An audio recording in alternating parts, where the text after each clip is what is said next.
Quand des puissances étrangères mènent des opérations d'ingérence dans les territoires français d'outre-mer, on va découvrir ce soir l'enquête de la cellule investigation de nos confrères de Radio France qui montre comment la Russie, la Chine ou encore l'Azerbaïdjan, mais aussi les Comores, on le verra, ciblent des territoires comme la Nouvelle-Calédonie ou encore Mayotte. Frédéric Mettezo est notre invité. Bonsoir. Bonsoir. Soyez le bienvenu sur TV5 Monde. Vous êtes journaliste à la cellule investigation de Radio France. Alors pour commencer, quel est le point de départ de cette enquête? Comment est née l'idée? C'est vrai qu'on entend souvent parler de l'ingérence, notamment de la Russie et de la Chine, en Europe. Alors là, on est toujours en Europe, mais on est quand même très très loin de Paris.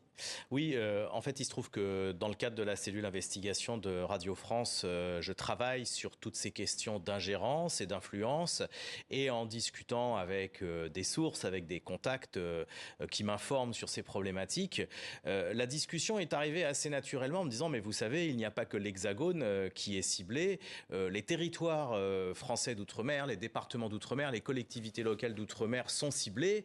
Alors c'est vrai qu'on est un petit peu étonné et en même temps, pourquoi s'étonner? Pourquoi les influences s'arrêteraient aux limites de l'Hexagone? Et effectivement, quand j'ai commencé vraiment à creuser le sujet, à parler à des sources des gens qui m'ont parlé au micro, des sources off, comme on dit, c'est-à-dire des gens qui m'ont confié des informations intéressantes mais qui souhaitaient rester anonymes, je me suis rendu compte que c'était un phénomène réel parce qu'il y a peut-être plus de fragilité sur ces territoires. Les économies sont plus fragiles, la situation sociale peut être tendue, le chômage est plus élevé. Il y a aussi là-bas, vous savez, beaucoup de journaux qui ont disparu parce qu'ils n'arrivaient pas à être rentables. Donc c'est vrai que quand des journaux disparaissent, c'est plus facile de désinformer les gens. Les gens vont sur Facebook, sur WhatsApp, sur Telegram pour s'informer. Et puis, je pense qu'on va en parler, il y a aussi dans ces territoires des mouvements autonomistes, voire indépendantistes, sur lesquels s'appuient différentes puissances étrangères. Alors justement, vous me tendez la perche. La Nouvelle-Calédonie, on le sait, il y a toujours la question politique qui n'est pas réglée, celle de l'autonomie, voire de l'indépendance. On va voir des images d'une manifestation récente, c'était à la fin du mois de mars, le 28 avril. Et là, que découvre-t-on? Vous en parlez, des drapeaux de l'Azerbaïdjan. On va voir ces images. Que vient faire l'Azerbaïdjan en Nouvelle-Calédonie? En fait, l'Azerbaïdjan, c'est un État donc du Caucase, une ancienne république soviétique, très riche en pétrole et qui mène depuis plusieurs années des opérations militaires contre le Haut-Karabakh, qui est une enclave peuplée majoritairement d'Arméniens sur son territoire. Qui a été reprise, d'ailleurs. Qui a été reprise, absolument. Il y a eu des dizaines de morts, il y a eu des populations déplacées. Certaines personnes qui soutiennent la cause arménienne ont parlé de nettoyage ethnique. Et la France, Paris, a condamné ces actions. L'Azerbaïdjan n'a pas apprécié que la France condamne et donc a lancé depuis plusieurs mois des opérations de désinformation, communique sur Twitter pour dénoncer l'attitude de la France. On voit le drapeau de l'Azerbaïdjan. Absolument, c'est le drapeau avec le croissant et l'étoile blanche sur une bande rouge avec une bande verte et une bande bleue autour. Par exemple, l'Azerbaïdjan a mené sur Internet des opérations de communication en disant les Jeux Olympiques ne pourront pas avoir lieu à Paris parce que c'est trop sale, parce que les transports ne fonctionnent pas. Donc l'Azerbaïdjan appuie là où ça fait mal. Politique coloniale française aussi. Et donc, là où ça fait mal, eh bien, en Nouvelle-Calédonie, ce sont ces mouvements indépendantistes qui contestent la présence de la France dans l'archipel. Et donc, le Baku Initiative Group, groupe d'initiative de Bakou, a été créé il y a à peu près un an, en juillet dernier tout précisément, par l'État de l'Azerbaïdjan pour encourager tous les mouvements indépendantistes des Outre-mer, notamment en Nouvelle-Calédonie, parce que c'est vrai qu'il y a un mouvement indépendantiste, les Kanaks, qui est très très fort. L'idée, c'est quoi de la part des autorités de Bakou? C'est de dire, vous la France, vous vous mêlez d'un conflit à nos portes, nous, on va effectivement s'emparer d'une question politique qui vous concerne loin de la métropole. Voilà, et c'est vous la France, vous nous reprochez de reprendre par la force le Haut-Karabakh qui est dans notre territoire. Eh bien nous vous reprochons à vous la France de garder par la force un territoire qui n'est pas à vous, qui est la Nouvelle-Calédonie. Ça, c'est le discours de l'Azerbaïdjan. Mais pourquoi la France? Parce que c'est vrai qu'il y a plusieurs pays qui ont pris position sur le conflit dans le Caucase entre l'Arménie et l'Azerbaïdjan. Oui, mais la France a eu un discours plus fort. La France a livré des armes à l'Arménie et ça n'a pas plu à l'Azerbaïdjan. Alors, on va rester en Nouvelle-Calédonie. La Chine aussi lorgne, si l'on peut dire, ce territoire. Tiens, d'ailleurs, peut-être, il me semble que vous n'en parlez pas forcément justement dans votre enquête, on va voir une image de l'ancien ambassadeur de Chine en France qui se rend en Nouvelle-Calédonie, à Nouméa, et qui va avoir une phrase sur place, on va le voir. Je vais la citer tout à l'heure. Voilà, il est à cette cérémonie. En fait, il y a un tourisme chinois, entre guillemets, officiel, et il encourage à se rendre en Nouvelle-Calédonie. Cette image, elle vous inspire quoi ? Alors, cette image, elle est révélatrice de la stratégie régionale de la Chine. La Chine, dans le Pacifique... J'ai retrouvé les mots, pardonnez-moi, on a bien entendu. Comment a-t-il dit l'ex-ambassadeur de France? On est en 2018, voilà, il signe le livre d'or, on voyait à l'image, et il dit « Le paradis du bon du monde est à portée de main ». C'est à la fois très poétique, oui, c'est poétique. Mais en même temps, quand on découvre votre enquête, on se dit... oui, il y a un double sens. Ce qui se passe, c'est que la Chine, dans le Pacifique Sud, dans le Pacifique, elle a deux rivaux, c'est les États-Unis et l'Australie. Et la Chine a besoin de s'étendre, notamment économiquement. C'est comme ça qu'elle fait des gros investissements au Vanuatu, aux îles Salomon. Et elle voit bien que la Nouvelle-Calédonie est aussi bloquante. Il vaut mieux avoir un territoire ami où on a des relais qu'un territoire détenu par la France qui a une souveraineté française. Donc la Chine a une stratégie tout à fait différente. C'est une stratégie d'entrisme économique. La Chine, elle a besoin de nickel pour les batteries des voitures électriques. Or, il y a beaucoup de nickel dans le Pacifique Sud et en Nouvelle-Calédonie. Donc, les Chinois aimeraient bien disposer de relais, d'industries d'extraction en Nouvelle-Calédonie. Ce que j'ai appris durant cette enquête, c'est que plusieurs collectivités locales de Nouvelle-Calédonie se sont vues proposer par la Chine des investissements dans l'exploitation du minerai, du nickel, mais que ces collectivités ont refusé parce qu'elles ont bien remarqué que, en fait, c'était un véritable entrisme économique. Ce qu'on me disait aussi, c'est qu'est-ce qui se passe le jour où la Chine et les indépendantistes kanaks scellent un accord sur l'exploitation du nickel. Et là, les loyalistes, ceux qui voudraient que la Nouvelle-Calédonie reste française, seraient bien embêtés parce que, selon eux, ce serait très grave si la Chine mettait les pieds en Nouvelle-Calédonie. Et on entend notamment dans votre reportage, votre enquête, à propos de la Chine, c'est son influence économique qui m'inquiète. Ça, c'est ce que vous dit un haut fonctionnaire français qui connaît bien ces problématiques. La Chine s'est déjà payé les Vanuatu et les Salomon, vous en parliez. Elle attend que la Nouvelle-Calédonie lui tombe toute cuite et dans la main d'ici 40 à 50 ans. C'est un scénario envisageable ou est-ce que vous pensez que le haut fonctionnaire, bon là, il est envisagé en tout cas, et je peux vous dire que cette personne est une personne tout à fait sérieuse et compétente et qui s'intéresse bien au dossier.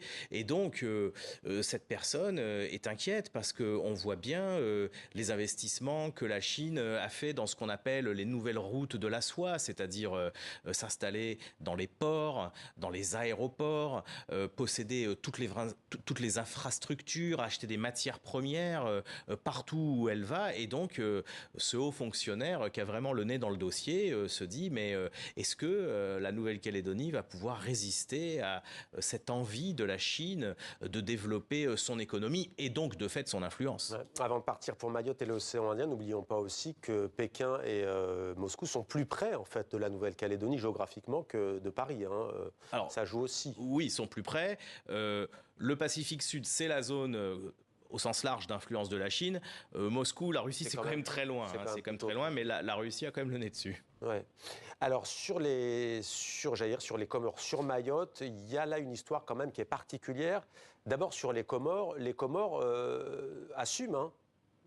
C'est ce qu'on pourrait appeler, nous, une ingérence, mais pour les Comores, c'est assumé. Alors, les Comores, qui sont donc un État indépendant et souverain, revendiquent l'île de Mayotte parce que en 1974 puis en 1976, les Mahorais, les habitants de Mayotte, ont souhaité par référendum rester dans la République française. Mais les Comores disent c'est notre sœur, Mayotte est notre île sœur et donc elle doit nous revenir.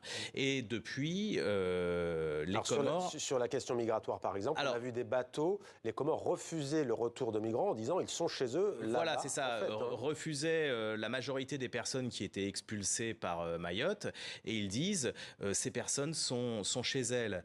Les Comoriens qui vont à Mayotte sont chez elles. Où il y a une particularité pour Mayotte, c'est que c'est donc un département français dans l'océan Indien. Le plus pauvre de France. Qui est très très pauvre. Et il faut bien savoir de quoi on parle quand on parle de pauvreté à Mayotte. C'est pas un département pauvre de l'Hexagone, c'est un département pauvre dans l'océan Indien, avec des services publics qui sont en grande difficulté. L'eau n'est pas disponible tous les jours et il y a une pression migratoire qui est difficile à absorber pour les services publics.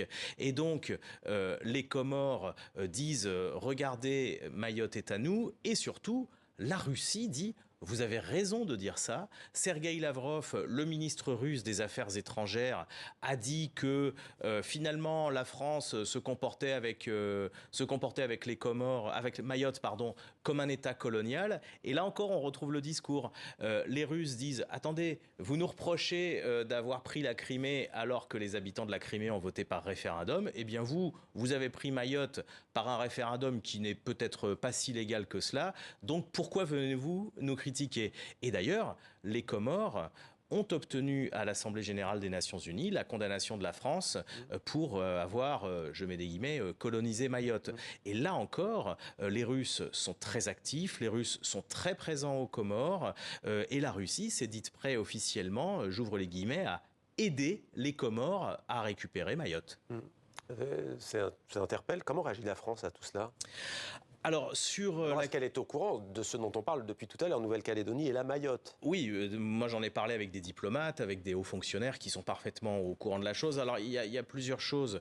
Sur la Nouvelle-Calédonie, les autorités françaises sont au courant. Une élue indépendantiste de Nouvelle-Calédonie s'est rendue en Azerbaïdjan il y a quelques jours où elle a signé avec le Parlement azéri un mémorandum. Ouais, ça a fait polémique. Ça a fait polémique. Des élus loyalistes ont saisi le procureur de la République. On a pu consulter leur courrier. Ils accusent cette personne de trahison avec une puissance étrangère. Donc c'est à la justice de décider si c'est le cas ou pas.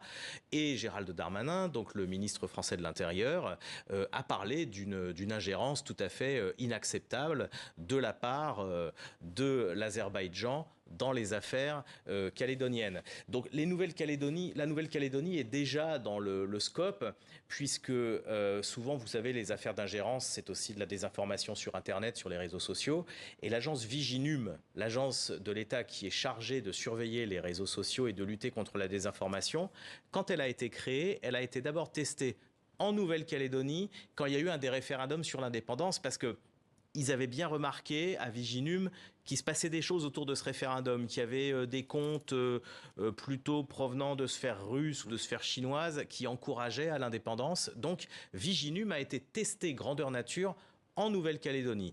Sur Mayotte, évidemment que l'État français sait depuis les années 70 que les Comores revendiquent Mayotte, parce que les Comores ne s'en cachent pas, ils ont fait condamner la France à l'Assemblée générale des Nations unies. Mais alors là, c'est un petit peu compliqué, parce que Mayotte est un département, donc ce qui se passe dans un département n'est pas une affaire de politique étrangère, mais comme ça concerne les Comores, ça concerne là les affaires étrangères, donc il faut savoir sur quel registre se placer et comment. C'est un dossier sensible, et puis c'est un dossier sensible parce qu'il y a les migrants qui sont des pauvres gens désespérés, la vie est très dure aux Comores, et quand ils vont à Mayotte, ils y vont pour chercher une vie meilleure, mais quand ils arrivent, ça provoque beaucoup de difficultés et parfois des tensions sur l'île, donc on est vraiment sur une situation sociale très compliquée sur fond de très grande pauvreté. Alors, Azerbaïdjan, Russie, Chine notamment, y a-t-il d'autres pays étatiques ou d'autres acteurs, partis politiques, qui agissent de la sorte en sous-main ou à visage découvert? Alors, vous parlez de partis politiques, c'est intéressant parce que le parti d'extrême droite allemand AfD, Alternative für Deutschland, qui est donc un parti qui siège au Parlement européen, qui appartient à l'extrême droite souverainiste, qui est un allié de Marine Le Pen, du Rassemblement national, eh bien, l'AfD a officiellement dit que la France devait rendre l'île de Mayotte aux Comores. Ça s'est passé la semaine dernière, ça a fait pas mal réagir. Pourquoi s'en partir de cette question ? Parce que en reprenant le narratif, c'est une reprise du narratif russe. C'est aussi un discours qui permet de déstabiliser la France, qui est en ce moment dirigée par Emmanuel Macron et non pas par le Rassemblement national. L'AfD, dans certains moments, sont empêtrés dans des affaires. Dans des affaires, exactement, des affaires d'espionnage, peut-être en faveur de la Russie ou de la Chine. ce qui est intéressant, c'est de voir que le Rassemblement national, Marine Le Pen, sont pour le maintien de Mayotte dans la République française. Donc là, leur allié ne dit pas tout à fait la même chose, mais c'est quand même intéressant qu'un parti qui siège au Parlement européen dise que oui, la France doit rendre l'un de ses territoires à une puissance étrangère. Merci beaucoup. On imagine que vous allez continuer à fouiller peut-être cette enquête. Oui, parce que le monde va vite, il se passe toujours énormément de choses sur ces dossiers. Et la désinformation, les influences étrangères, c'est un vrai dossier. Voilà donc pour ce dossier et ce travail de la cellule investigation de Radio France. Merci beaucoup Frédéric Mettezo Merci pour à vous. votre éclairage donc sur ce dossier.